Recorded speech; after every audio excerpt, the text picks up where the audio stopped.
Welcome back to What Arty Noobs with General Disturbance. This is the 212A. It's the Tier 9 Soviet SPG. This one's located on the north spawn, or could say west spawn, of Malinovka, and it's under the command of Oxagon. And also in the battle is Soul Collector in the Waffenträger auf Panzer IV. Okay, game on. Well, he's headed back into the woods, and I think he's going to stay on this side of the inlet for the meanwhile.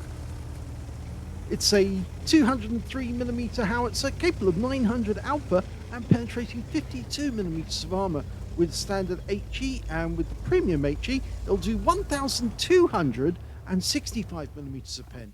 He's ready to go, and he's now aiming down range.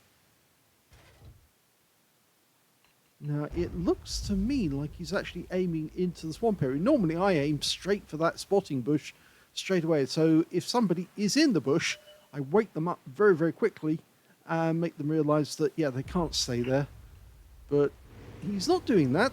He's actually going to have a little fun with these tanks here. A Tortoise and an E75. Rounds out the Tortoise. Lands short. Now, that's odd because in one of the battles that Oxagon played recently, the shell landed short and with the first strike, which is very, very peculiar. Well short of the target. They're going for the E75, but just waiting for the reload. Standard reload is 37.39, but as we saw, he's managed to get it down to 28.35. Rounds out the Tortoise. Only 11 hit points, but we don't know where the E75 is, and he might have been damaged by that shell. Soul Collector's nearby. Looks like he's guarding the hill area and also shooting at the enemy that's spotted on the east side of the map. Well, going for the Tortoise again, rounds out. That's better. 180 hit points this time.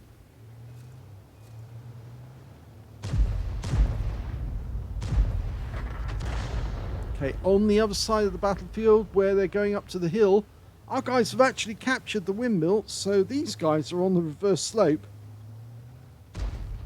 When you get two tanks together like this, three tanks together, it becomes very easy to get multiple hits very, very quickly.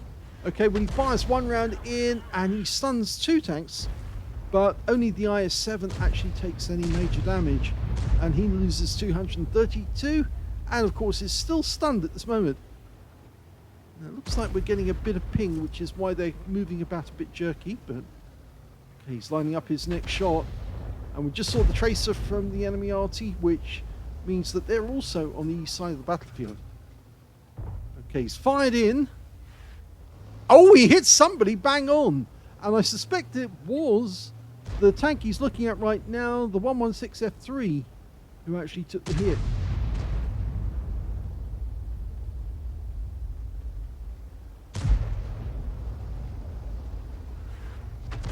Yes, that 116F3 definitely took some damage.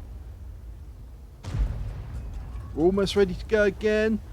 Firing ahead, or is he? No, he's actually waiting to pick the moment. And I think he's waiting for the moment until the 116 and the 705 move back into the line of shot.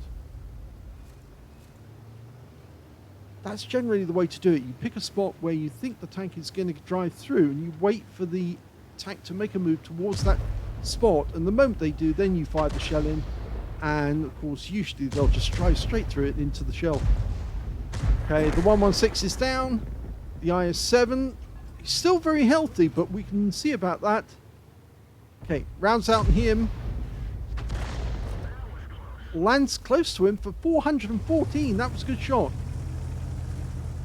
Now, it looks like the tanks up on the hill need our help, or at least they need some support, which is why I've got another couple of tanks headed up the hill. The Char Future 4 is going up there right now. T-30 and the Heshpan are joining us in this area, because I don't think our guys are going to be able to stop the 705 or the Type 4 Heavy from moving up. Oh, 705 took a hit for 387. But now our guys are starting to suffer. The Cranvarn's a one shot. Just got derped by the Heshbon. And yep, we've lost the Cranvarn. The Viz 55 won't last for long because they've got too many tanks up there, too many guns, and he's now down to a one shot. And so all we can do is fire a round in and try and hit the Heshbon. Rounds out.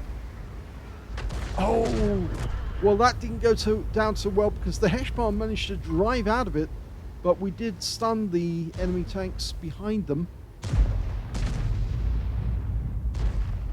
Well, the Charfu GeForce has joined at the top, but all he's able to do at the moment is take one kill, and then unfortunately he gets killed by the Heshbon with his next shot.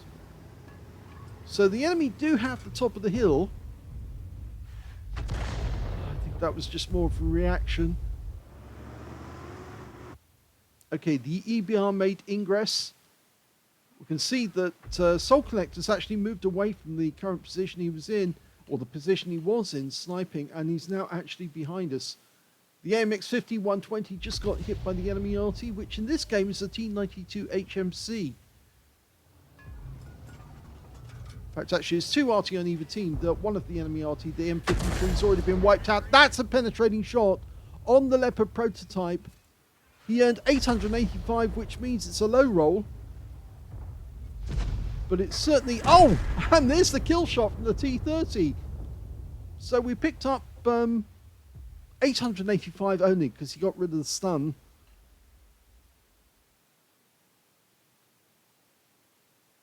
Okay, we just need somebody to spot for us, and we've got an EBR-105. He's in the trees at the front. So he's just holding there at the moment, not taking any shots. Scores even, but the enemy does have a hit point advantage, quite a considerable hit point advantage, and now we've lost our AMX-50-120. The Arty got him.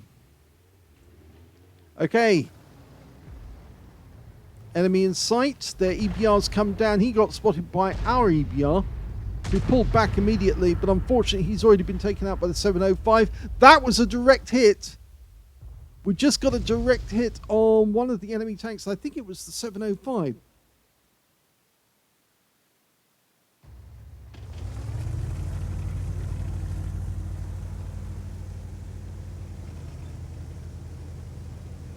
Okay, so now we've got nobody spotting for us, and we're pulling back.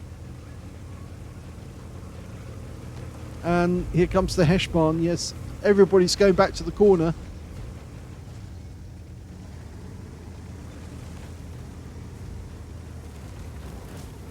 Two Arty together like this is asking for trouble. Normally, when you get two Arty alongside each other, that's a bombardier and a counter battery in one shot, and I've done that myself.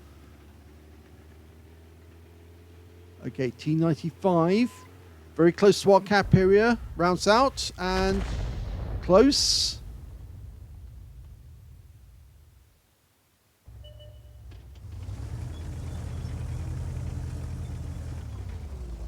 Okay, we can't go back any further. That's the edge of the map. But it's, I think he's doing that because he wants to move around the GW E900. And we've been spotted. Oh no, this is even worse. And now the GW is trying to pull back. And we've been spotted. Okay, well, Oxagon's out the game because he got one-shotted out by a T95. That was a 155mm round. Unfortunately, the GW E100 is next. And now we've only got 5 players left, and they're all bunched up in the same area. They're directly behind us across the way. Soul Collector's amongst them, but I don't think he's going to last very long, because the enemy team is shredding us from both directions. They've got 2 Doom Turtles. We've just lost the Badger. And, oh, the Heshbon's just drowned himself. What a loser. Never drown yourself. There's always more hit points to be gained. And there's Soul Collector going down. That's the last of our team.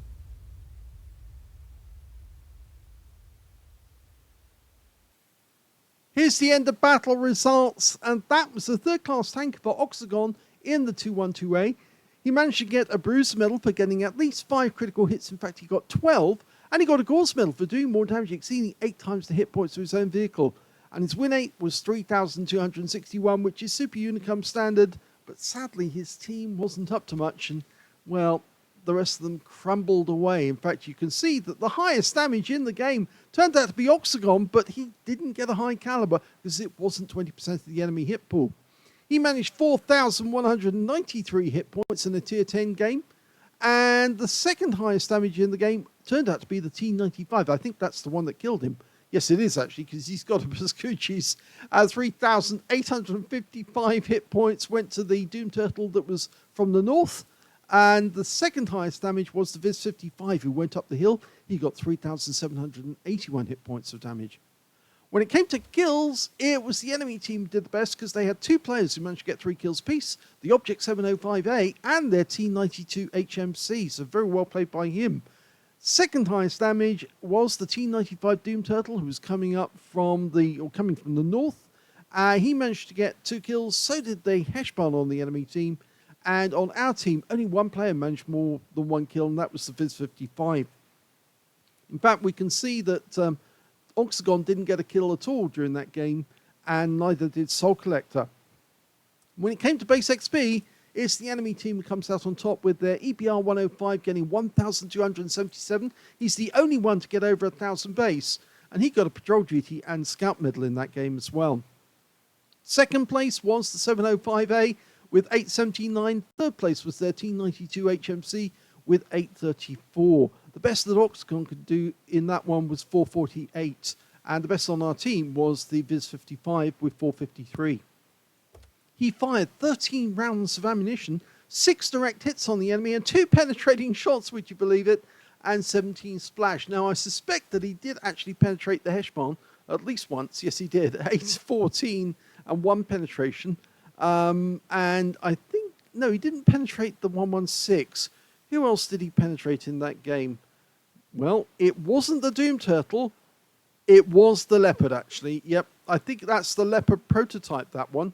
And he lost 885 hit points from the shot that actually penetrated him.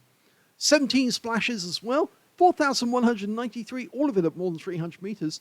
He received 1 hit. It was a penetrating shot. That was from the Doom Turtle. It was a 155mm round. And, of course, it completely blew him to pieces.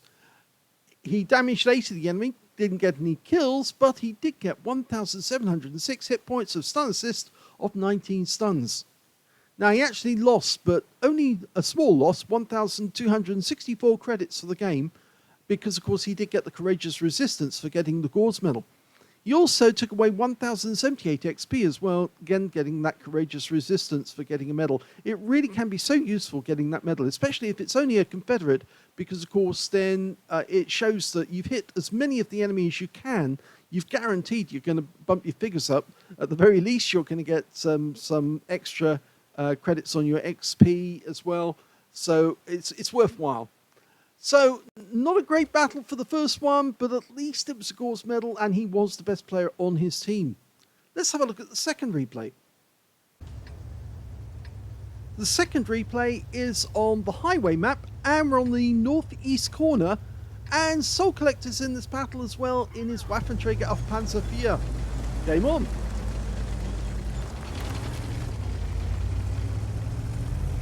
He's going to start the game in amongst the bushes.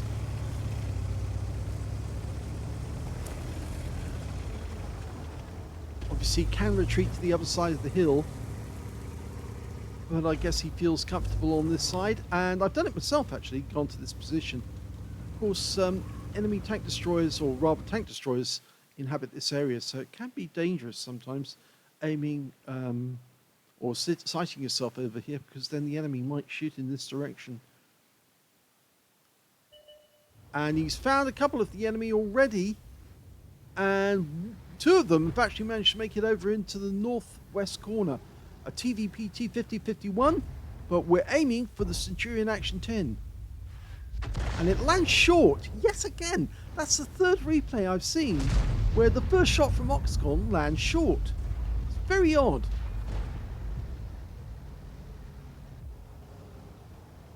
It's not that he's doing it deliberately, it's just I think RNG is saying, no, you're not going to have the first shell, I'm not going to put it anywhere near the aim point. But it might be that he needs to adjust his aim for subsequent battles, so the first shot he takes, he aims long and gets a direct hit. Like that!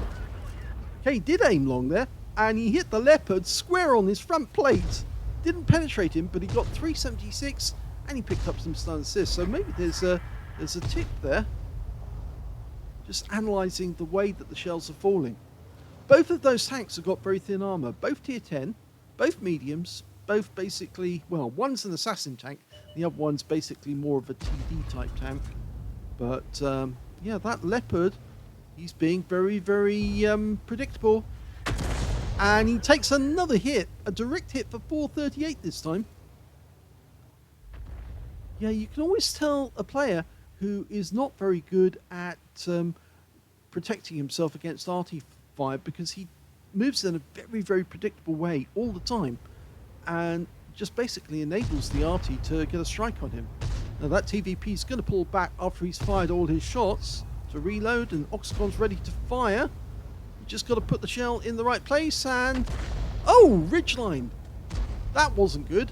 I thought for a second he was going to pull back. The leopard's gone. He was taken out by the AMX-30. For a second, I thought he was going to get that shell right into the TVP, just as he was pulling back. And that might have been a penetrating shot. But the TVP's had enough, and he's pulling out. I think he's realised that it's just a little too dangerous to be in that area. Rounds out straight away from Oxagon. Oh, wonderful shot! 413, but it stopped him in his tracks. I think it tracked him, and he got the damage assist for 210. But unfortunately, we lost the AMX-30 to their 704. So, not so good on that side, but it was a lovely shot taking out the TVP, because that really does help our team. Okay, in the town, the enemy is one at the far end, the far south. We're now looking to try and hit the enemy tanks that are coming out of the town.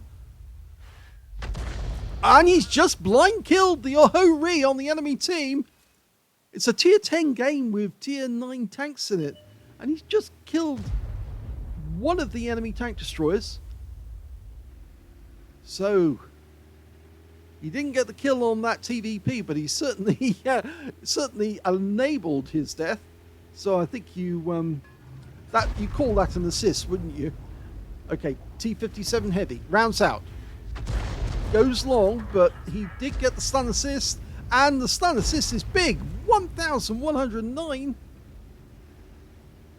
This is turning out to be a fairly lucrative battle. We're one up on the enemy at the moment. Yes, they do have the town, but they haven't been able to get past the bridge. And I think the reason they can't get past the bridge is not only because we've got good defenders there, it's because Oxagon is giving them a... what's the word? He's giving them a spanking. He's stopping them from getting past that bridge area. It's something I like doing as well, is if you get so much fire on the enemy, they cannot get past a particular point. I was originally going to say panning, but that's not the correct way of describing it. It is a spanking, because they're actually just stopped from crossing that ridgeline. Because if they try, rounds out, that happens. 442, and the enemy's just lost their IS-3 too as well. And there goes their T57 heavy. Now they do have a Charfu 204 nearby, but he's taking a pummeling as well. I guess he didn't think about the fact that we do have tanks in a different area of the map. And yeah, they're all taking a pot shot at the Charfu. Now, we are loaded, but it's a difficult shot because of the undulation of the ground. And I'm not sure we can get that one, but he fires it in. Oh, and it hits the ridgeline. So we don't get that one. Soul Collector's joined us, and we're actually moving to a position a little further away because the Charfu is getting closer to our current position. He could just poke his nose up above the ridgeline and pump a couple of 105mm rounds at us, but he's actually out of the game now because the Strip 103B managed to get the kill. We're one up on the enemy still. And again, they're having difficulty trying to cross that bridge. And there goes the 430. And we got the stun assist from that one.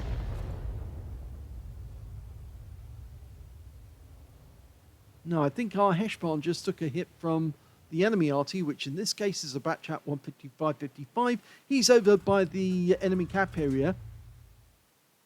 I can tell that from the direction the shell tracer came from.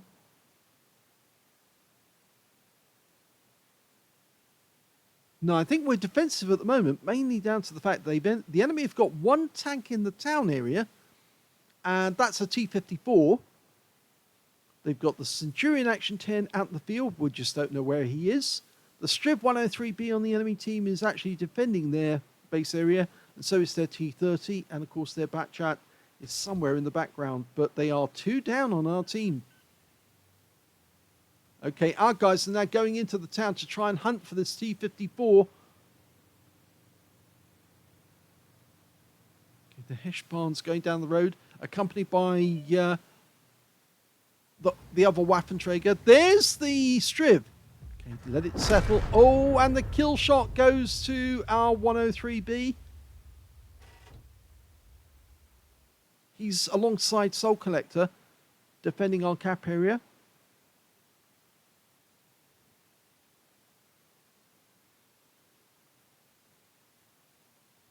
Heshbon's made it to the far end of the town, and he's not found that T-54. The Kunstpanzer, in the meanwhile, is actually holding up near the bridge. Soul Collector and Standard B are going out to help.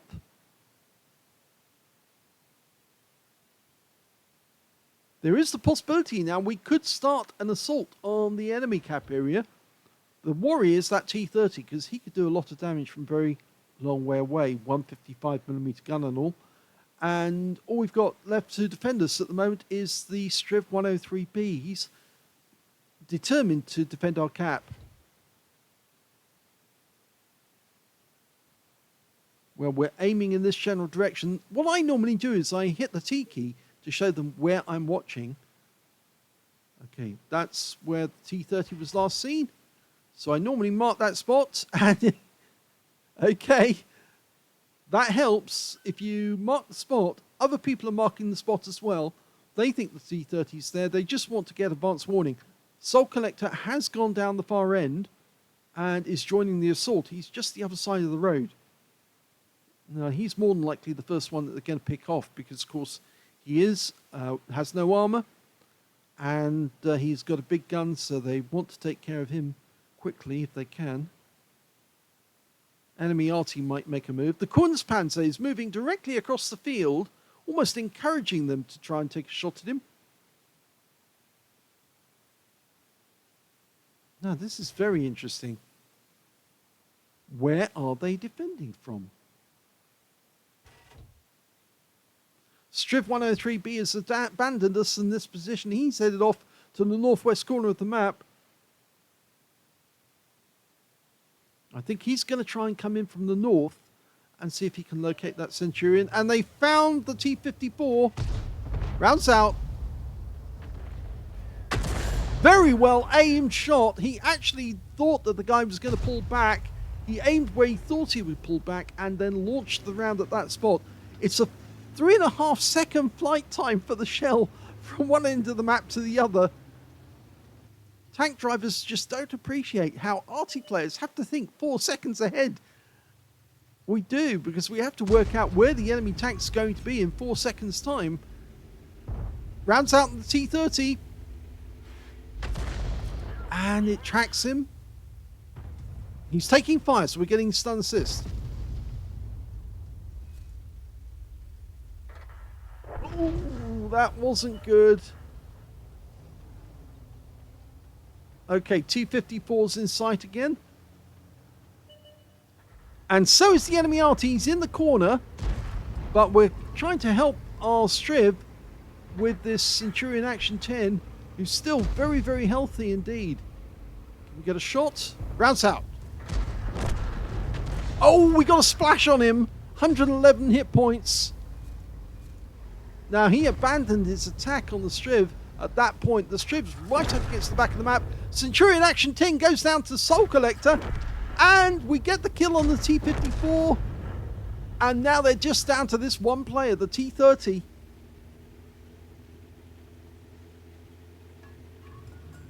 Okay, we're loaded. Line it up.